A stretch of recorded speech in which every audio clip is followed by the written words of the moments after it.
అందరికీ నమస్తే. జై తెలంగాణ. సో గత 4 రోజుల క్రితం మేమందరం కూడా ఆ ఖమ్మం జిల్లా అక్కడికి వెళ్ళేటువంటి సందర్భంలో అక్కడ వాళ్ళ పరిస్థితి చూసినాం. దాదాపు 2014లో వాళ్లకు భూదాన్ బోర్డు పట్టాలు ఇవ్వడం జరిగింది, దాదాపు 1800 మందికి. ఆ తర్వాత దాదాపు 8 సంవత్సరాల నుంచి కూడా వాళ్ళు అక్కడ నివసిస్తూ కరెంటు లేక, నీళ్లు లేక, రోడ్లు లేక అనేకమైనటువంటి ఇబ్బందులు పడుతున్నారు.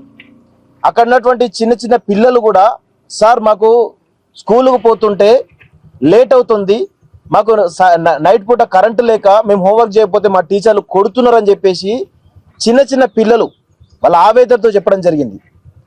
ఆ తర్వాత ఒక అమ్మాయి బీఈడి చేసినటువంటి అమ్మాయి, ఆమె పరిస్థితి, వాళ్ళ కుటుంబాల పరిస్థితి చెప్తా ఉంటే అందరి కళ్ళల్లో నీళ్లు తిరిగినాయి. సో ఆ క్రమంలో మేము అనుకున్నాం, ఖచ్చితంగా ఈ యొక్క ఉద్యమాన్ని ఇంకొంచెం ముందు తీసుకుపోవాలి, రాష్ట్ర వ్యాప్తంగా దీన్ని తెలంగాణ సమాజం ముందు ఉంచాలని చెప్పేసి మేము అనుకున్నాం.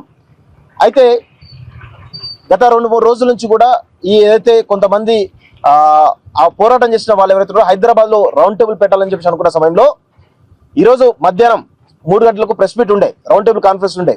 సో దానిలో మేము కూడా మాట్లాడదాం, దానికి సంబంధించిన భవిష్యత్ కార్యాచరణ ఏంటో డిసైడ్ ఒక తరుణంలో అనుకోకుండా ఈరోజు ఉదయం 6 గంటలకు మా అందరికి కూడా సమాచారం రావడం జరిగింది.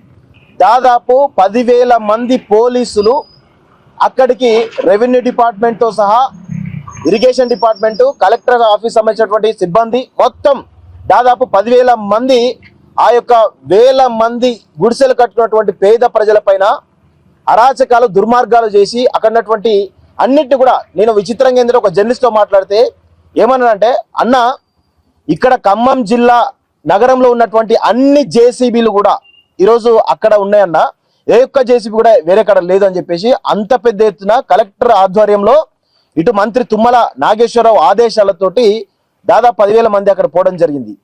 సో ఆ క్రమంలో ఇంకొన్ని విషయాలు కూడా మాకు తెలిసినాయి. ఏంది ఇంతమంది పోలీసులు ఎందుకు పోతున్నారని చెప్పేసి ఒక జర్నలిస్ట్ అడిగితే చాలా స్పష్టంగా చెప్పిండు, అన్న ఇది వేరే కుట్ర జరుగుతుందన్న, బయటికి ఏం చెప్తున్నారంటే మావోయిస్టులు అందులో తలదాచుకున్నారు అని చెప్పేసి ఒక ప్రచారం చేసేట ప్రయత్నం చేస్తున్నారు, దాన్ని బేస్ చేసుకొని మొత్తం 10,000 మంది తీస్తున్నారని చెప్పేసి ఇంకొక మిత్రుడు చెప్పడం జరిగింది. సో ఈ విధంగా పేద ప్రజలు వాళ్ళు కనీసం మీరు ఎట్లాగో భూదాన్ బోర్డు ఇచ్చినటువంటి భూమిని మీరు ఎట్లా రెగ్యులైజ్ చేయలేదు, వాళ్ళకు రోడ్లు వేయలేదు, వాళ్ళకు నీళ్ళు ఇవ్వలేదు, వాళ్ళకు కనీసం కరెంటు కూడా ఇవ్వకుండా దోమల మధ్య ఎంత దారుణంగా ఉన్నారో ఒకసారి అక్కడ పోతే తెలిసేది. ఈరోజు వాళ్ళందరూ కూడా వాళ్ళ వేలాది మంది బతుకులు రోడ్ల పాల్పడ్డాయి. దానికి కారణం ఏమిటి? కేవలం తుమ్మల నాగేశ్వరరావు సంబంధించినటువంటి అనుచరుల కబ్జాలు మాత్రమే అనేది చాలా స్పష్టంగా అర్థమైంది. ఆ రోజు అక్కడ ఉన్నటువంటి బాధితులు కూడా చెప్పడం జరిగింది, వాళ్ళ పేర్లు 8 మంది పేర్లతో సహా చెప్పడం జరిగింది. గతంలో వాళ్ళు ఎక్కడున్నారా అంటే బీఆర్ఎస్ ప్రభుత్వంలో పువ్వాడ అజయ్కి అనుచరులుగా ఉన్నారట, తర్వాత తుమ్మల నాగేశ్వరరావు ఎమ్మెల్యే మంత్రి అయిన తర్వాత ఈయన అనుచరులుగా తయారై అప్పటి నుంచి ఇప్పటి వరకు కూడా కబ్జాలు చేస్తున్నామని చెప్పేసి వాళ్ళు చెప్తా ఉన్నారు. నిజంగా ఒకవేళ ప్రభుత్వ భూమి అయితే వాళ్ళు చాలా స్పష్టంగా చెప్తున్నారు, బాధితులు కూడా జాయింట్ సర్వే చేపించండి, మా దగ్గర అన్ని ఆర్డర్స్ ఉన్నాయి, హైకోర్టు దగ్గర నుంచి ప్రతి ఒక్క ఆర్డర్ మా దగ్గర ఉంది, మీరు జాయింట్ సర్వే చేయండి, మీ భూమి ఎంత ఉంటే అంత తీసుకోండి అని చెప్పేసి కూడా చాలా స్పష్టంగా మీడియా ముందు మాతో కూడా చెప్పడం జరిగింది. ఇంత స్పష్టంగా బాధితులు చెప్తా ఉంటే ఈరోజు ప్రభుత్వం ఎంత దారుణంగా అంటే, మేము కేవలం కవరేజ్ కోసం వెళ్తున్నాం, అక్కడికి వెళ్ళి మేము మా అంటే 20-30 మంది ఉన్నాం, అక్కడికి వెళ్ళి ఏం గొడవ చేయగలుగుతాం? కేవలం ప్రజలు తమ యొక్క ఆవేదనను, తమ యొక్క ఆక్రోశాన్ని ఏ విధంగా వెళ్ళగలుగుతారో ప్రజలకు తెలియజేసే ప్రయత్నం చేసే ప్లాన్ పెట్టుకున్నాం. దానికోసం మేము అందరం కూడా వెళ్తుంటే నకరికల్ టోల్ ప్లాజా దగ్గర మమ్మల్ని అడ్డుకోవడం జరిగింది. నిజంగా చాలా దుర్మార్గమైన విషయం. ఇప్పటి వరకు తెలంగాణ వచ్చి 12 ఏళ్ళు అవుతా ఉంది, ఇప్పటి వరకు కూడా ఇలాంటి ఒక కవరేజ్ కోసం వెళ్తున్నటువంటి జర్నలిస్టులను అరెస్ట్ చేసినటువంటి దాఖలాలు ఇప్పటి వరకు ఎక్కడ కూడా లేవు.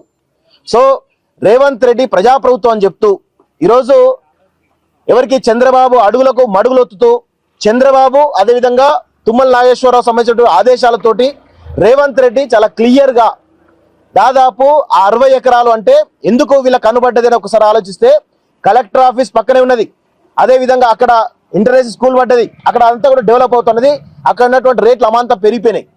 దాదాపు 300 నుంచి 400 కోట్ల ల్యాండ్ విలువ, అది మొత్తం అక్కడ కన్స్ట్రక్షన్ చేస్తే కొన్ని వేల కోట్ల దందా చేయడానికి ఈరోజు తుమ్మల నాగేశ్వరరావు, ఆయన కొడుకు యుగంధర అని పేరు ఎవరు ఉన్నారు, యుగంధర్, ఆయన అల్లుడు, వీళ్ళందరూ కలిసి కొంతమంది కబ్జాదారులతో కలిసి అక్కడ పెద్ద ఎత్తున ప్రదర్శిస్తున్నారు.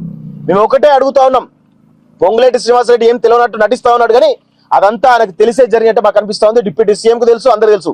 డిప్యూటీ సీఎం నేను పేద ప్రజల పక్షం, నేను దళిత సామాజిక వర్గం నుంచి వచ్చానని చెప్తున్నాడు, కానీ ఆయన దళిత పక్షం కాదు, ఆయన ఎవరి పక్షం కాదు, కేవలం డబ్బుల పక్షం, ఆర్థిక పరమైనటువంటి లావాదేవీల పక్షమే, కబ్జాకోర్ల పక్షమే చాలా స్పష్టంగా మాకు అర్థమవుతుంది.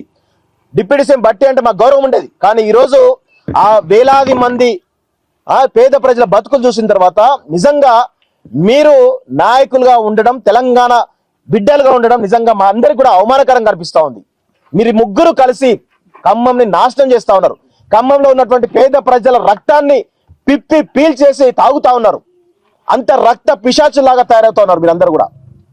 ఎంత దుర్మార్గం అంటే నిజంగా పొంగులేటి శ్రీనివాసరెడ్డి కలెక్టర్ ఫోన్ చేసి మాట్లాడినప్పుడు కూడా ఆయనకు తెలియదు అంటే ఏ విధమైనటువంటి పరిపాలన ఉందో అర్థం చేసుకోండి.